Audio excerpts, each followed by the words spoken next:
I always wing everything. I've done this, I would spoke to the Historical Society probably, I don't know, 12, 15 years ago. And we had a good time. So I'll do the same thing. My name is Paul Schlaefer, for those who don't know me. I grew up in Princeton. I worked in Princeton. I started out with the old paper route, and I worked at the high school during my high school days for 4 years. And then I started at Piggly Wiggly in August of 1973 and retired there June of 2018, 45 years. I worked my boss had stores in Amro, which I worked in. At one time I managed 2 stores for about a year and a half because he couldn't find anybody else. So I was working 40 hours at each store. And then in Berlin, I worked there for 4 years. And then that's how I met my wife.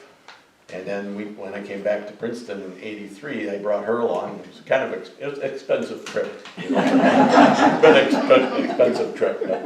And I worked in the Red Granite and helped train over there and stuff too. So I know people still in Berlin still know. I remember people from 40 years ago. Before I go any farther, you guys are talking about, you know, the fundraising and all that stuff. Well, the other day I sat there and I don't know. I like, as some of you know, like John with the KCs, I kind of run the raffles and stuff there. 2019 on the Christmas parade, we did a fundraiser for Matt Schneider. I don't know if you remember that at all. We were set up in the old Sweats building, the hotel now. And all those people that are around that night, whatever, we made like $3,600. We gave away toys and gift cards. It was a big basket, you could say. And I was sitting there going, you know, and that was before COVID. And then when COVID hit, you know, things changed and whatever, and everybody's kind of getting back to the swing of things and stuff. And, you know, that might be a night maybe you guys and whatever take advantage of all those people. I mean, we made that kind of money in 2.5, 3 hours, plus somebody cooked out in front of us there too. So that's just something that I thought of the other day, you know, to take advantage of, you know. So anyhow, to get back to me, I graduated here in Princeton in 1973. My goal when I was in high school is I wasn't going to go to college unless it was going to help me with a job and make more money, you know. So the only time I ever had schooling after high school is I went to some night classes and whatever. And I just kind of winged that too. I learned that. I started out as a long-haired bag boy, and I ended up managing. I managed from 1979 to the end, so I managed for 40 years. The other day I was just thinking how many kids and how many people I've hired in all That's what I was thinking. I see all those kids that were cashiering and stuff while you were there, and I just think of the opportunities you provided for all that. If I take the other towns and stuff, I bet you I hired. I want to say about 550, 600 kids. Wow. You know, and that's in the small towns, you know. And they all, people, in fact, the other night down by Keys, I was down at the ice bowl down there, and we reminisced with, there was 4 of my former employees were there, and then about 3 more came in later, you know.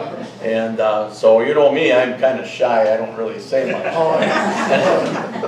But so that was fun.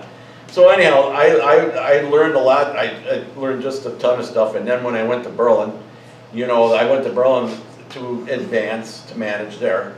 And, you know, now I'm going to a town, yeah, it's only 17 miles away.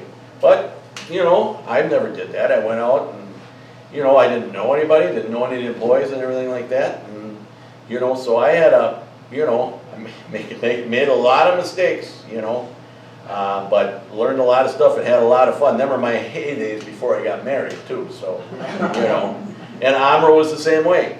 And, you know, people don't think that, you know, there's a big difference with only being 17 miles away, Amro 30 miles away, Red Granite 25 miles away. But every town's got their personality, every town's got different ways of going. You get to Amro, you get to the college type stuff already, you know, because they're by Oshkosh, you know. Berlin was, you know, I was so used to working in Princeton on the holidays, the three holidays in the summer, you know, and Memorial Day was always our biggest week of the year, and then 4th of July would be second, but it all depends when it fell. you know. And then deer hunting would be like the third week, the busiest week. So in Berlin, my first Memorial Day, I worked over there. I was all gung-ho and going, okay. Well, Memorial Day Saturday afternoon came and there's nobody around. It's dead. No, well, they don't have the flea market. And everybody there goes to their little lakes, wherever, Silver Lake. I don't know, they're Poygan up in there or whatever. So it was just completely different. In fact, those weeks were probably about the same as the rest of the weeks, or even down a little bit. Where in Princeton, I mean, on a Saturday, we'd almost double from what we did. A lot they had to do on the weather and stuff there too. So that's just a little bit about what I do now. I kind of retired. My boss didn't want to throw any more money into the store. I was banged up. I mean, I had foot surgery. I got 3 rods in my foot, and foot and ankle are fused. I worked 3 years with that, and then my hip started going, and I'm going like, and I just feel that I wasn't able to do what I wanted to do. And yeah, I wanted to buy the store when I was 40, but I was offered to me when I was 56 years old. Well, I talked to some of my supervisors and stuff, and I didn't have not one person said go for it, because I would have been, well, I'm 67 right now, and I would have still been digging out of with all the loans and stuff, so it turned out to be a good move not to do that. And after I retired, I mean, I was having a hard time moving, but it took me about 6 months just to kind of wind down, because I just sat there and I go, I should be doing something, And then after I had my hip done, after COVID, had to wait through there, and then I turned 65 in there anyhow. Then, because 3 years ago I was walking with a walker, and I couldn't hardly do, I mean, I was just like, but once I had my hip done, then I started to be able to walk. And you guys probably see me trying to walk the streets, gimping around and whatever. And then, I started getting things back in, and I'm probably the best I have been now in 6 or 7 years, where, I'll go down to the track and walk because it's softer for my foot and stuff. And now one about last year, I think it was around Easter time, I was kind of thinking, I wish I could find a part-time job, but I can't be on my feet that long. And so I talked to a couple people, and all of a sudden one Sunday I went and got a church bulletin, and on the back of the bulletin it says they wanted a driver for Meals on Wheels, Green Lake County. Well, I know Betty Bradley, so this day and age, I messaged her, and she says, yeah, she says, I'll bring an application. So I hadn't filled the application out for work I filled a few out when I was working at the store there, and I got some offers, but that was back when I was 2 or 3 years into the store when I was 20 years old. They wanted me, I could have went up to Wausau. I had people asking me, I didn't want to go that far and stuff. I could see the opportunity here in Princeton, because I just, when that store was going and starting, I just sat there and I just go, you know what? I says, there's an opportunity here, and one of these days, and after a ball game, I remember after a softball game, after we've indulged in a few beers, I was sitting at the table and I says, you know what? One of these days we'll be managing that store. Yeah, well, Schlaefer, blah. Well, then wasn't long after that I got to Berlin and I managed there. Then I had a chance to come back here because the manager in Amro got his own business, and the manager here in Princeton was from Amro, so he went back to Amro. So I had a chance to come here. After I got married and stuff. So before we bought a house and stuff in Berlin, well, my boss kind of just said, well, let's just hang on, and then you come to Princeton. And we bought our house in '83, and we're still in it. We were there before Quick Trip. Quick Trip came in '84. Gary Dean lived on the corner there, and all of a sudden, one day, the whole house and everything was going. And it's up on D, across from the dental office, where the dentist's office used to be. I says to Gary, I didn't think we were that bad neighbors that you had to pick up your house and go do. But, so that's how far that went, So, anyhow, so that's a little about me, and like we did the last time, if you guys wanna ask me some questions, and we'll go on that, and we'll have a little discussion, that's kind of the way I wanna do it. It's, like I said, my goal was to stay in Princeton, find a job. I didn't care if I made millions of dollars, whatever, I just wanna be happy, and a lot of my classmates from that year are still around this area. And so I guess I met my goal, and maybe went a little bit farther with it. And then Meals on Wheels, the first day I started with Meals on Wheels, I've been doing it over a year, about 15 months.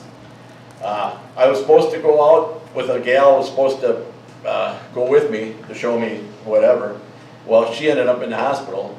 So they said, well, Paul, you want to give it a shot? I said, yeah. I knew every house, every place I had to go, everyone, because I go to Green Lake, pick stuff up, come back to Princeton.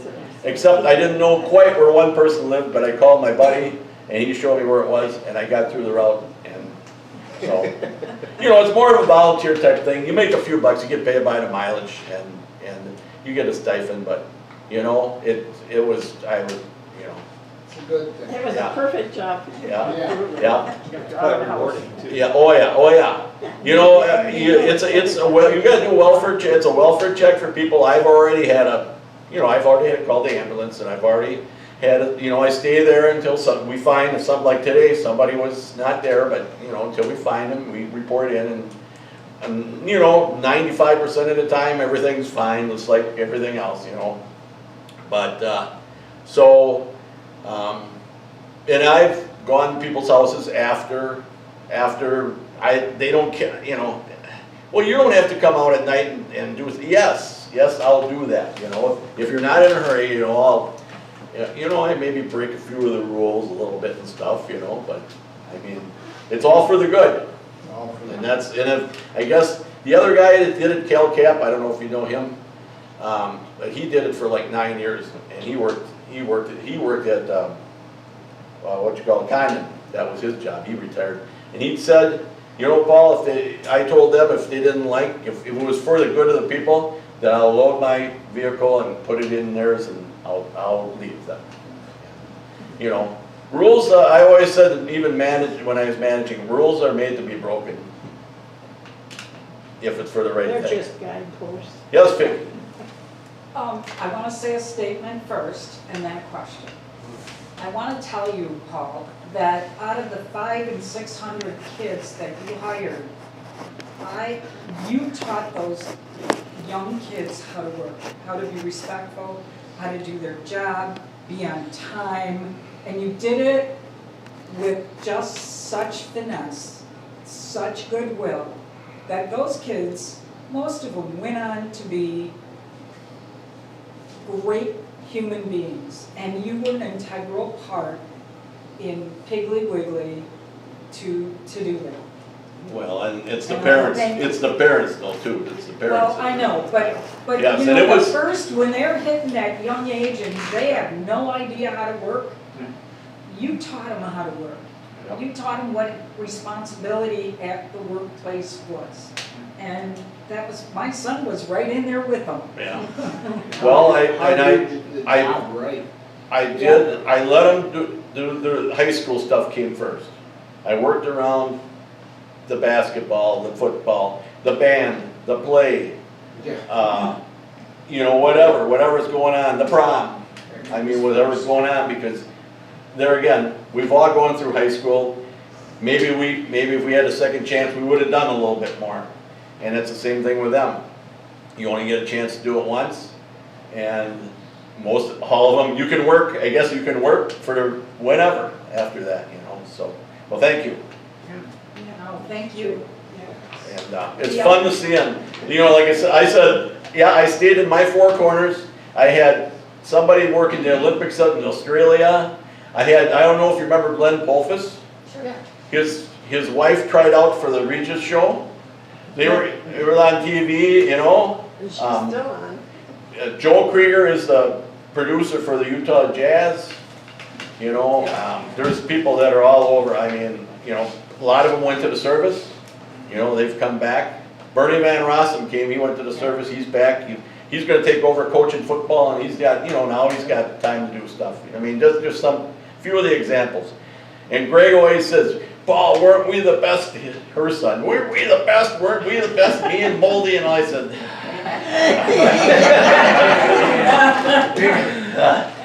what can I say about Goof?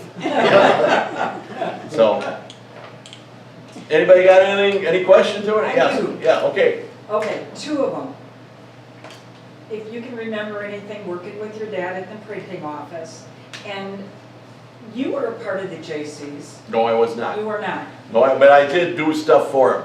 Okay. But I didn't join because I would belong, I started with the Casey's, and I was on the chamber for 30-some years, and I was, you know, working a lot, and I guess they were doing just great at that time. I was playing, then I was, you know, a single guy, I was playing like softball. I played, one of my buddies kept track how many games he played one year, 120 games of softball one year. You know, those guys after the we'd go play the tournament in Nashgoro, and I was pitcher. They would, after the game, they would get a case of beer and go under the tree, and they were gonna sit there. I went back to work with tears in my eyes going. But then Sunday afternoon, then if we were still in the tournament, well then I could go, I had a few beers then, but I was just, you know, but work always came first, and I learned that from my dad and mom. Because my dad ran the newspaper here in town, and he was the same way, and he was involved with the chamber. Most of you know that the food booth is named after him. That's his name up on top of there, Raymond Duke Schlaefer. Your name's on there too, though. Yep, yeah, my name's on there. I got a plaque on there for what I did for the flea market, taking care of the clubs and organizations every Saturday. And I'll tell you what, as far as I know, no matter what the weather was, no matter what was going on, there wasn't a group that lost a penny. I watched the weather, I watched everything, I prepared, I mean, there was, some years there was maybe 1 or 2 rainouts, other years you'd have 2 or 3 in a row, almost, you know, it wouldn't be bad. But I mean, and it was just, you know, hey, I was on salary since 1975, so it didn't matter if I worked 20 hours or I worked 80 hours. I got paid, and that's just the way it was. And I worked weekends. You know, I always said Friday, Saturday, and Sunday, when you do more than half your business, that's when the management should be there. You know, and that's where our warehouse should be there. But that's a little different there. They were pretty much by Friday afternoon or Thursday afternoon, they were gone. You know. So. I just wanted to thank you, Paul, when I first came in town. You always bent over backwards. You knew I loved that Powerade, and you'd always order in ahead, and you always went that extra mile, and that was very much appreciated. Well, that makes the job fun. It makes the job fun, you know. You know that. You know, and it was hard to remember names, but I always tried. If I didn't know somebody's name. You know, they, like Keith, I think I didn't know your name for probably a couple, I had some kind of embarrassing, but maybe a couple of years, but we didn't have to know. No. I didn't have to, we just took care of the business. Yeah. You know, so I'd go, yeah, isn't that right? You know that guy. Because they would come back and say, my name is, I'm just using you example. Yeah. My name is, Paul, my name is Keith. My name is Keith. Oh, okay. You know, one guy came back and he always said, you know, it's my birthday today. He says, now I want you to remember that. And I swear, every year he'd come and he'd go, Paul, what is it today? I go, I said, you know, finally, I think the last time he says, I know it's your birthday around here sometime. He goes, but that, you know, I mean, simple. That don't cost a penny. It doesn't cost a penny to do that stuff. In fact, it's just like when I go on my Meals on Wheels, those people, some days, they gotta pick me up. I mean, I have a guy that I have to let him know when the Cub games are on cable. And I gotta look at it. And so finally today he says, how do you know when them games are, what channel are on? So I showed him my phone and I said, oh, because he's 92 years old. He does have a flip phone. I just hope sometimes he'll answer it, you know. And so I mean that just makes their day, and it makes my day when you just simple stuff like that, you know. So. What about like growing up in Princeton and the downtown and stuff? What are some of those stories or memories you got about growing up here? Well, like my dad worked down next to the bowling alley where that flower thing is there. I don't know what he does there that, I can't think of it. Embellished? Yeah, he's embellished, yeah, he's kind of a, I don't know, really don't know him. He's a hard guy to learn, find out who he is or whatever, but yeah, that used to be the printing office. In fact, was that last year, Vicki, they took We some have of it all, we're cleaning all the blocks. They took some of the equipment that was in the old stuff. My dad knew, they had a whole linotype, that you had to set up all the stuff to print. Yeah.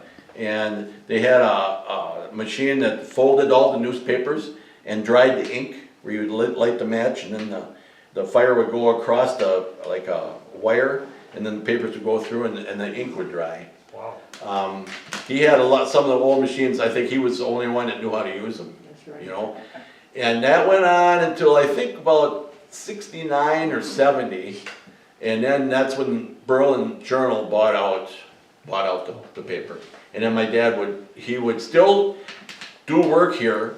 He'd print holy cards, he'd print small jobs and stuff, but he'd go and get a lot of the advertising then for the newspaper, and then that was all done in Berlin, because then they had 7 newspapers at that time. Okay. And with the cost and everything, but otherwise it was just him and I know, Mary, did you work down there? Yeah. Almost 10 years. Yeah, and Alice Kristovic, Yeah. and I remember in the summertime he'd get a college kid in. I know Father Mike Doro worked there, and I can't remember. He had some other guys in there, And I remember, my mom there was five of us at home, and we're all within less than 8 years. So there was my mom would go, you go down and see if your dad's got something for you to do. I tell you what, we would sweep that floor, I don't know how many times, go down the basement and move stuff around, and stuff like that. But then we'd watch them and stuff, and then, I remember when they had the crazy days. They always had crazy days, one day out of the year. Wednesday. We sat and we sold stuff. We had stuff out there. We would sell some of the pens and pads of paper and stuff that he had down there. And but yeah, Jim Wolf, that still is at the newspaper. He worked with my dad. They still are big friends. Jim's wife babysat us. So that's when they lived where I think, where the tattoo place is. Remember that? And that used to be Dr. McNutt's office. They lived there at one time. I think they lived down like where Orlo Judas lives down there, or in Sharon. They lived down that way. And we're talking, I was in grade school then. Having a paper out in town then. Well, we wanted to get a paper out when we were 10, but you couldn't get it. I think you had to be 12 before you could get a street permit. And yeah, but I mean, we could have done it because we wanted money. Right. I mean, that's like back then. If we didn't mow lawns and if we didn't shovel snow, I mean, like on school days, if we didn't have snow, which was very seldom, we didn't have school. Yeah. We'd have somebody probably have a snow blower, and the rest of us would shovel, and we'd just go to houses or whatever. We might just get cookies, whatever. But it's just get outside, and that kept us going. And then you'd get in a snowball fight, or you'd make forts and streams with the water running and all that stuff, and the tackle football in the snow, and we'd be playing basketball where the ball wouldn't even bounce on the, because it was so cold out. But and you had to make up your own game. You had to make up your own stuff. Bike tag, we think about the neighbors in our neighborhood. We had the Sasinskis, the Maludjiks, us, Englands were on the corner, Povermakers were just down a block. I mean, and then we had a dead end street there, and that was the place to play football. I mean, it was football, then it was baseball, and then it was basketball, whatever season it was, there was always something going, and the neighbors really, they were really good about things. I mean, there was times we were naughty, and, but nothing, and then if we did something wrong, then you admit it, and then if you broke something or whatever, then, it's time to make it good. But you think about, we had a lot of 15, 20 kids sometimes down there,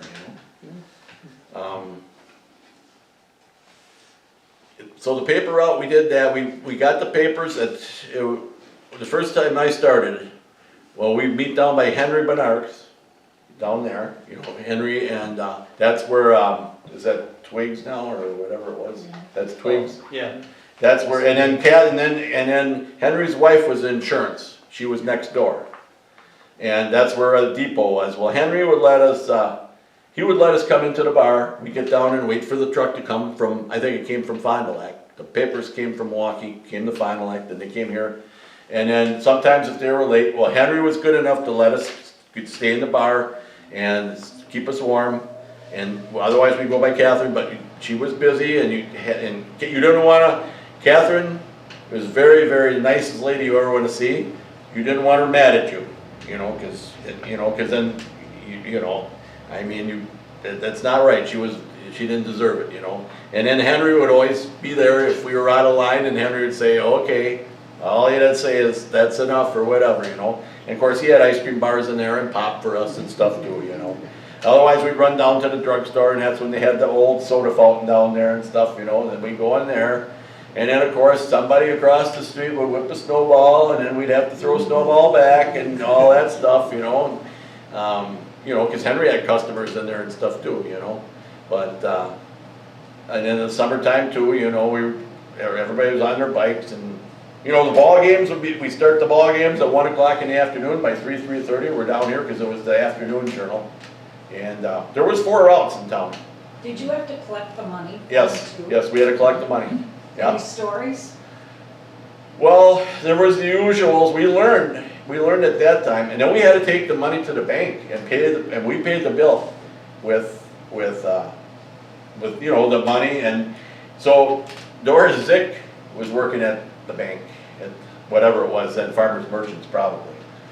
And of course we'd come in with our money all crinkled up and all that stuff, and Doris says, no, this is the way we're going to do this. You're going to bring the money in. It's all going to be faced one way, and it's not going to be crinkled up and stuff. So I still remember that. And when I was at the store, I still remember that she said that, you know. Scotty was always, you know, Scotty was Henry's, you know, he always gave Scotty McCormick. He was always down there, and you know, they kind of give him jobs, and he was kind of trying to keep us aligned. Well, we maybe got out of line with old Scotty there for a while, but.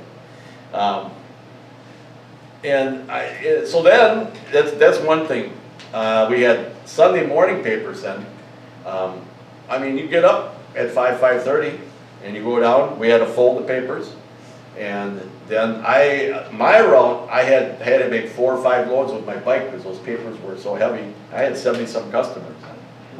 So the first Sunday I remember, it was summertime, and was it Grunzy, or is it Grunzy? Mr. Grunzy, I think, was the principal at the Lutheran school. And so, you know, I'd start out, we started probably by the time we got the papers all together, it's 5:45 in the morning. So on my second load, I had Reverend Storshine on there. So I was getting ready to take the paper in or whatever, and I could smell breakfast, and I go, oh, geez, that smells good. All of a sudden I hear, Schlaefer, Schlaefer. I'm going like, yes? You're late. I'm going like, I looked at the Lutheran school clock, I can still remember that, it's 5:45, or Lutheran church clock, it's 5:45, I'm going like, okay. I says, I'm all done eating breakfast. So you know what we did? You know what I did? The next week I started out an hour early, just to take care of him. And then everybody's papers got done. So now we're at Rose's, at Parkside, Rose's, we always meet by the pop machine. 6:45 in the morning, we're all done. We're all done with our routes, we're all sitting there drinking pop and stuff. What are we gonna do here now? It's 6:45, I mean, but that's, you know, that's how you learn kind of the customer service. And then there was other ones, you know, you put the paper here and whatever. And then same thing when I worked at the school. Gib Heavy, I learned so much stuff from him. The same maybe as what I taught kids. Maybe I learned that and passed it on. Gib Heavy knew how to treat us fair, that guy would work, I think he worked until he was 90. He just kept baling hay and everything, but he taught us, you know, you guys are gonna get this done and you're gonna behave yourselves and whatever. So I had him for 4 years and he was the best boss, you know, because he taught us how to work and stuff. And we were there to do like more of the grunt work, you know, for the other there were a couple other janitors there. And that's what, when you're 13, we could start at 13, there wasn't all these child labor laws. We were up on the roofs, we learned how to paint, we were spraying for weeds, we were painting and we were cutting lawn, we were tearing stuff down, but then we got it halfway through the summer, then we cleaned all the classrooms. And that's what we came in with, because we would lift all the heavy stuff and everything, and then, you know, and there again, when somebody, back at them days, and you know, you were 50, 55, I mean, you know, you didn't have all the stuff you got now, knee replacements and hip replacements and all that stuff, so, you know, some of them, you know, why not? Let us guys do it, you know. And that was the best job. Summertime, worked 40 hours, 4 10-hour days. Now the child labor laws, that you would get fined for that. We would get fined. There was people that got fined when I was at the store because if they didn't follow the labor laws, $6,000 to $7,000, you get fined. I remember one store got fined $7,000. And then, you know, the kids could only work like from 4 to 7 if you're under 16. Well, okay, they would leave at 7. And I'd go down to the bank, because I guess they made the laws so that the kids could be studying, right?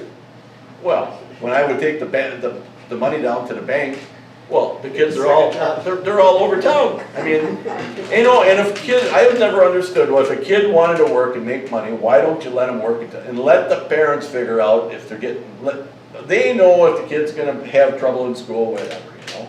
And if one of the parents said, hey, maybe cut back on their hours or something, and that's what we do. But, I mean, when I was even started there, I wanted all the hours I could get. I used to sit there and go, how come he's getting hours and I want to get the hours? And then as I started managing down the road, it was almost like, how come I got to work all these hours and they only have to work 3 days? And I'm going, you know, the thing is back then, if you didn't do your job, really, somebody was there to take it. If they fired you or if they told you to go home, there was somebody to replace right there. And that's not, none of this, 3 minutes late was 3 minutes late. Now, then it got to be, they showed up, they're an hour and a half, they're an hour and a half late, but, oh, they're here. All right, you know. I mean, that's kind of the way it ended up, you know. And of course, I was one that, you know, I would tell them and warn them, and then I'd warn them, and then all of a sudden, it was bad enough, I'd sit there and go, you're done. You're done. I didn't holler, didn't scream, whatever. Well, no, we had our talks. That's it, you know? And that's mainly because they weren't doing the, you know, I mean, they knew, they were just being lazy and stuff. And if you were caught stealing or whatever, that's all together a different ball. That's a different ballgame, you know. So that's kind of my